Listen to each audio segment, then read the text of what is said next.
क्या करता था, 3 गुल्लकें बनाता था। पहली गुल्लक, दूसरी गुल्लक और तीसरी गुल्लक। पहली गुल्लक कौन सी होती थी, दादी की आंख का ऑपरेशन। और दूसरी गुल्लक कौन सी थी, बहन की शादी। और तीसरी अपनी शादी। नहीं, बहन की शादी की चिंता थी उसे, अपनी की तुम्हें होगी।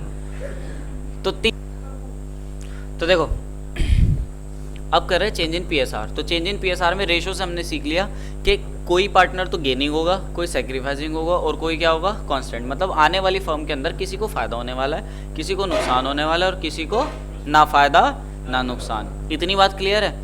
अच्छा, 11वीं के अंदर हमने बिजनेस स्टडीज के अंदर पढ़ा था रिटेन्ड अर्निंग, याद है, पढ़ा था ना।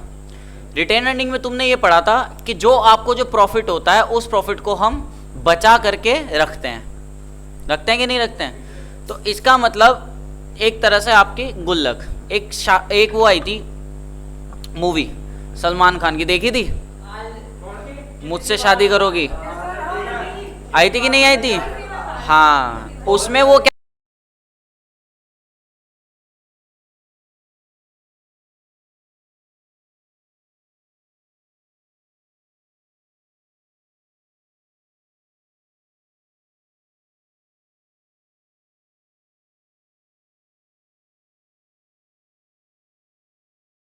तीसरी कौन सी गुल्लक थी?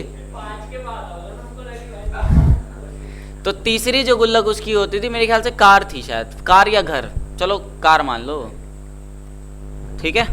तो वो क्या करता था, वो अपनी सैलरी का कुछ पार्ट तो डालता था इस वाले गुल्लक में, कुछ वाला पार्ट डालता था इसमें और कुछ डालता था इसमें, यही तो करता था वो, है ना। तो अगर आपने हर एक गुल्लक यानी कि हर एक पैसे का जो यूज होना है इन फ्यूचर उसको स्पेसिफाई कर दिया, तो ये आपका होता है स्पेसिफिक रिजर्व। Specific reserve. अब स्पेसिफिक रिजर्व में हमारे यहां जो रिजर्व आते हैं वो आते हैं 2। एक तो आपका आता है workman compensation reserve, workman compensation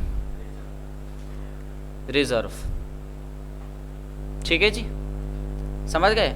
अब वर्कमैन कंपनसेशन रिजर्व होता क्या, देखो इंडिया के अंदर चलते हैं लेबर लॉस, है ना, कुछ कानून है किसके लिए, लेबर्स के लिए है ना, उनके प्रोटेक्शन के लिए। देखो आपका सपोज करो कि किसी चीज की मैन्युफैक्चरिंग का काम है, तो आपके यहाँ मशीन्स काम करेंगी, है ना, और मशीन अगर काम करेगी तो उसके साथ रिस्क इन्वॉल्व होगा कि नहीं होगा। हो सकता है उस मशीन से किसी को करंट लग जाए, हो सकता है उस मशीन से किसी को चोट लग जाए, है ना। जैसे मेरे एक फ्रेंड है, उसके जो फादर हैं उनकी मशीन में ये उंगली जो है ना ये कटी हुई है ना, कट गई थी। अब उसमें चाहे गलती किसी की भी हो, है ना, चाहे मशीन की गलती हो चाहे उस आदमी की, तो जिसको नुकसान हुआ है ना उसको उस नुकसान की भरपाई करनी पड़ेगी, और भरपाई वो करेगा जिसके यहाँ वो आदमी काम कर रहा था, समझ गए, ठीक है ना। तो उनको क्या होता है, उनको हर महीने 1000 रुपीज एक्स्ट्रा मिलते हैं सैलरी में, ठीक है। क्यों मिल रहे हैं, बिकॉज एज ए कंपनसेशन। या तो वो वन टाइम ले सकते थे कि एक ही साथ उनको बहुत सारे पैसे दिए जा रहे थे, या वो इंस्टॉलमेंट, तो वो उनकी विश थी कि उन्होंने ऐसे चूज किया। तो आप देखो बेसिकली क्या है, वर्कमैन कंपनसेशन रिजर्व हम किस लिए बनाते हैं, इसलिए बनाते हैं ताकि अगर वर्कमैन के साथ कोई कैजुअलिटी हो जाए तो हमारे पास एक फंड हो जहां से हम कंपनसेट कर सके। इसको बोला जाता है वर्कमैन कंपनसेशन फंड। तो क्या ये स्पेसिफिक रिजर्व है कि जनरल रिजर्व है? स्पेसिफिक रिजर्व है। फिर उसके बाद दूसरा स्पेसिफिक रिजर्व हमारे पास आता है इन्वेस्टमेंट, अभी वैसे ही बता रहा हूँ, राइटिंग वाइटिंग ध्यान मत देना, फ्लक्चुएशन फंड, आज बस समझा के भेजूंगा इसको। तो इन्वेस्टमेंट फ्लक्चुएशन फंड। अब ये इन्वेस्टमेंट फ्लक्चुएशन फंड क्या होता है, देखो मैंने ये प्लान किया हुआ है कि भैया 10 साल तक मेरा बिजनेस जो है वो बहुत बढ़ जाएगा और मेरी ये जो बिल्डिंग है ये छोटी पड़ने लगेगी, तो एक फ्लोर ऊपर बनाना है, ठीक है। कितने साल का टारगेट है मेरा, 10 सालों का। और मुझे ये लगता है कि 10 साल बाद जब मैं ऊपर अपना जब बिल्डिंग बनाऊंगा तो मेरे 20 लाख रुपए का खर्चा आ जाएगा। तो मैंने पहले साल क्या किया, पहले साल मैंने इन्वेस्टमेंट के तौर पे मतलब 2 लाख रुपए बचाने शुरू कर दिए। 10 सालों में कितने हो जाएंगे, 20 लाख हो जाएंगे। तो मेरे 20 लाख हो गए कि नहीं हो गए? अब बताओ मैं होशियार था कि बेवकूफ था? बेवकूफ था। बेवकूफ इसलिए था क्योंकि मेरे पहले साल 2 लाख, दूसरे साल 2 लाख, तीसरे साल 2 लाख, चौथे साल 2 लाख, तो हर साल 2-2 लाख रुपए डाल रहा हूं। वो है तो इतने ही ना, बढ़े तो नहीं। अगर मैं इन्हीं को इनकी एफडी करा देता, आरडी करा देता, इन्वेस्टमेंट करता बेसिकली, तो ये 10 लाख रुपए जब मैं 10 सालों के बाद इनको निकालता, क्या ये 20 लाख निकलते? नहीं, कितने निकलते? 27-28 निकलते कम से कम। समझ रहे हो कि नहीं समझ रहे हो? तो बेसिकली इसी को बोला, यही है कि आपको क्या करना चाहिए, आपको कभी भी पैसे अगर बचाने हो तो आपको इन्वेस्टमेंट कर देनी चाहिए, ठीक है कि नहीं है? तो अगर मुझे 10 साल बाद कुछ चीज़ करनी है, कुछ चीज़ बनानी है, उसके लिए मुझे पैसे चाहिए, तो मैं उसको एज एन इन्वेस्टमेंट के तौर पे रखूंगा, है ना, अपने पास कैश में रिजर्व के तौर पे नहीं रखूंगा, ठीक।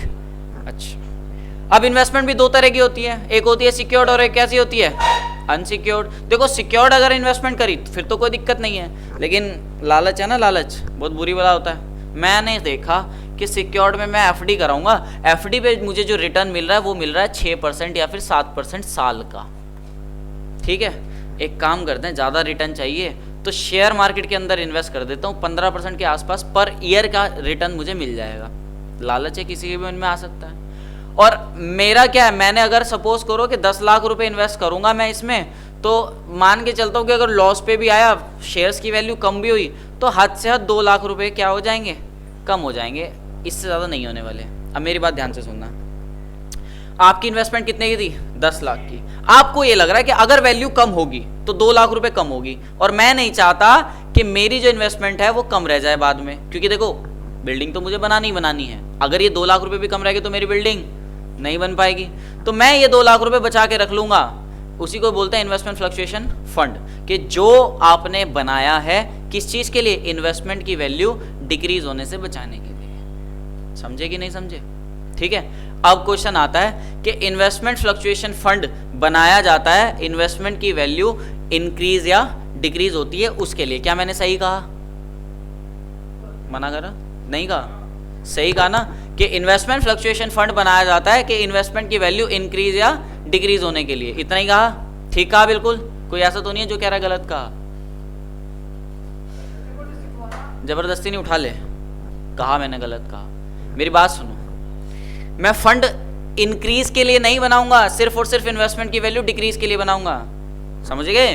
देखो मैं ये चाह रहा था कि मेरे 10 लाख रुपए हो जाए, सॉरी 20 लाख रुपीज हो जाए। अगर मेरे इसकी 20 लाख की वैल्यू 27 लाख हो गई तो मुझे क्या जरूरत है इसकी रिजर्व की? नहीं है ना, मुझे तो जरूरत तब है जब ये 20 लाख से कितने की हो जाए, 18 लाख की हो जाए। तो ये मैं इंक्रीज के लिए नहीं, किसके लिए बनाता हूँ, डिक्रीज के लिए। समझ गए? तो इन्वेस्टमेंट की वैल्यू अगर डिक्रीज होती है उसके लिए बनाया जाता है इन्वेस्टमेंट फ्लक्चुएशन फंड। इतना डन? तो स्पेसिफिक रिजर्व आपको समझ में आ गए, कोई प्रॉब्लम तो नहीं है। फिर उसके बाद आपका आता है जर्नल रिजर्व। अब जर्नल रिजर्व तो जर्नल रिजर्व ही है ना। इस बार क्या है, मटके चेंज हैं, अब की बार एक ही गड़ा है। इसी में ही दादी की आंख का ऑपरेशन भी है, ठीक है, बहन की शादी भी है, और वही कार भी है, ठीक। अब और इसमें क्या होंगे, इसमें बहुत सारे पैसे पड़े होंगे इस अकेली गुल्लक के अंदर। इतना क्लियर है? ठीक है। अब सुनो मेरी बात, तो जब इसमें कंट्रीब्यूशन होगा, सपोज करो कि 3 पार्टनर है, आपने ये डिसाइड किया हुआ है कि गुल्लक के अंदर आप 3000 रुपये हर महीने डालोगे, है ना। मैं कहता हूँ जो इनका जो रेशो था पार्टनर्स का, वो कितना था, 3:2:1 था ABC का, ABC। अब मुझे एक बात बताओ, ये तीनों इसमें कितने डालेंगे, 1000 रुपीज़ पर मंथ डालेंगे क्या? ना, अपने प्रॉफिट शेयरिंग रेशो में डालेंगे। तो A कितना डालेगा, 3000 का 3/6, ठीक है, और B कितना डालेगा, 3000 का 2/6, ठीक है। तो A डालेगा इसके अंदर कितना, A डालेगा 1500, B डालेगा 1000 और C डालेगा 500, है ना, ठीक है कि नहीं है। अब जब भी चेंज इन PSR होगा, आपको दी जाएगी एक बैलेंस शीट। ये देख रहे हो, ये आपके सामने एक बैलेंस शीट है, ठीक है। फर्म है, फर्म अगर चल रही है तो आपके पास उसकी बैलेंस शीट भी होगी। तो इस तरह से बैलेंस शीट है। तो ये देखो, यहाँ आपको दिख रहा होगा जनरल रिजर्व, ये दिख रहा है जनरल रिजर्व, ये दिखा P&L लॉस, ठीक है। तो इसमें से बहुत सारी चीजें ऐसी होती है जो आपने बचा के रखी हुई है ना। अब मुझे एक बात बताओ, जैसे जनरल रिजर्व 15,000 का है फॉर एन एग्जाम्पल, मैं कहूँ 15,000 में A ने डाले हुए थे 5,000 रुपये, B ने डाले थे 5,000 रुपये, C ने डाले थे कितने, 5,000 रुपये। जब डाले थे तो ऐसे डाले थे, लेकिन जब change in profit sharing ratio हो जाएगा तो A को जो मिलेंगे वो मिलेंगे 1,000 रुपये, B को जो मिलेंगे वो मिलेंगे 3,000 रुपये, सॉरी 10,000 कर लो उसको, और सी को जो मिलेंगे वो मिलेंगे 2000 रुपए। इसमें मुझे एक बात बताओ, किसी को फायदा किसी को नुकसान है कि नहीं है? भाई ये ने कितने डाले थे 5000 और ए को बाद में मिलेंगे कितने 10,000। क्या ये बी और सी इस बात को बर्दाश्त करेंगे? नहीं करेंगे। ये पता क्या कहेंगे? ये कहेंगे कि काम करो भैया, जितने मटके जितनी गुल्लके हमारे पास है ना, जो पैसा हमने बचा के रखा हुआ था, जिसने जितने पैसे उसमें डालने उतने पैसे निकाल के ले जाओ। ठीक बात है, बिल्कुल है कि नहीं है? तो जिसने जितने पैसे उसमें डाले थे वो उतने ही पैसे उसमें से क्या करेगा? निकाल लेगा, निकाल के अपने पास रख लेगा, कहेगा अब करो प्रॉफिट शेयरिंग रेशियो चेंज। समझ रहे हो कि नहीं समझ रहे हो? अगर वो ऐसा नहीं करेंगे तो इन फ्यूचर उन्हें क्या हो जाएगा? लॉस हो जाएगा। तो वो लॉस से बचना चाह रहे हैं, तो इसी को ही बोलते हैं राइट ऑफ करना। क्या करना? Right of. तो राइट ऑफ का मतलब यह है कि ये जो घड़ा, ये जो गुल्लक है जिसमें पैसे हैं, इसको आप क्या कर दोगे? तोड़ दोगे। तोड़ने के बाद जिसने जितने पैसे इसमें डाले थे उतने पैसे वो लेकर के अपने पास रख लेगा। This is right of. तो राइट ऑफ का मतलब समझ में आया?